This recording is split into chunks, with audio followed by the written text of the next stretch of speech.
A newly discovered drug can be the most potent molecule in the world, but if it cannot dissolve in the body's aqueous environment, it is useless. Take a highly insoluble drug like sulfamethoxazole. When its raw, crystalline form meets water, it just sits there, repelling the surrounding water molecules. Biologically, this is a dead end.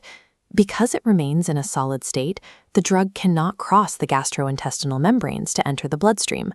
The dose simply passes through the body, biologically inert. The primary task of a physical pharmacist is to artificially engineer a bypass to this natural insolubility barrier, transforming a stubborn, water-repelling powder into a functional, absorbable medicine. The foundational tool for this is complexation.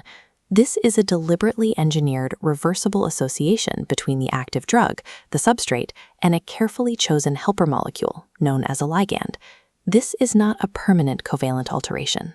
The drug's core chemical identity remains unchanged. Instead, it's a temporary partnership held together by a spectrum of weaker intermolecular forces, ranging from coordinate covalent bonds down through dipole-dipole interactions, van der Waals forces, and hydrogen bonds. These associations dictate how the drug behaves. They alter the baseline solubility, chemical stability, and partition coefficient, the measure of how the drug distributes between water and fats. But it requires precise engineering. While the right complex rescues a failing formulation, building a structure that is too large or bonds that are too tight can lock the drug up, preventing biological absorption just as effectively as the original crystalline state. This structural diagram shows hexamine cobalt 3, an example of a metal ion complex. In this category of complexation, a central metal atom, here the cobalt ion, accepts electron pairs from surrounding ligands, which in this case are 6 distinct ammonia molecules, forming a stable geometric shape.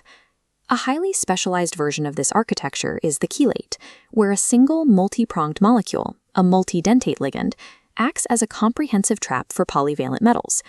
Clinically, this mechanism is used to treat heavy metal poisoning. A hexadentate ligand like EDTA will seek out a toxic metal, like lead, and close its structure around the ion. The metal is sequestered within a ring-like cage, neutralized so the body can excrete it safely. The toolkit also includes organic molecular complexes. Unlike chelates, these structures rely on weaker forces, like hydrogen bonding and dipole-dipole interactions, without involving any heavy metal coordination. Caffeine frequently forms these complexes with acidic drugs or anesthetics like benzocaine. The polarized carbonyl groups on the caffeine molecule bind directly with the active drug to form a new structure.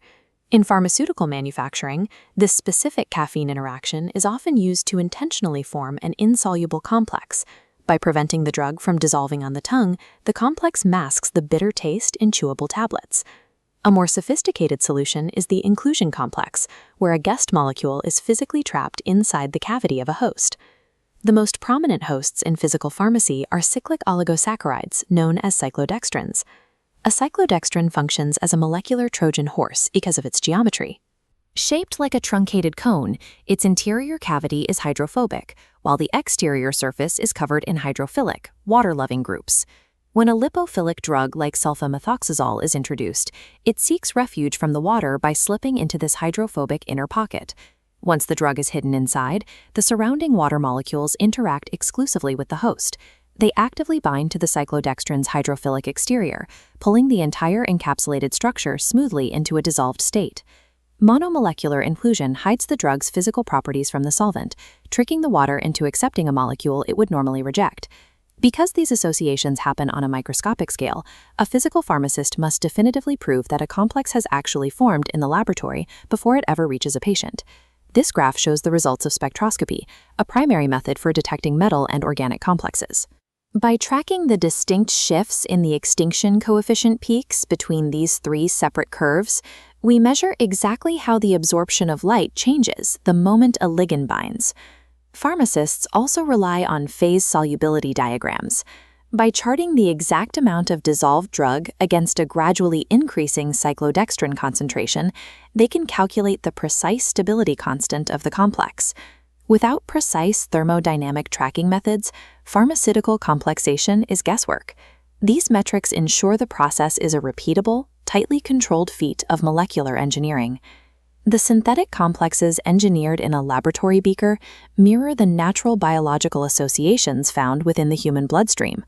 Inside the body, the exact same thermodynamic principles apply, but in this environment, the drug itself becomes the ligand, docking into massive biological substrates like plasma albumin. This dynamic is governed by the free drug hypothesis. Unattached, free drug molecules successfully cross cellular barriers to reach their target tissue. However, drug molecules tethered to massive protein shapes bounce off, physically unable to penetrate the membrane.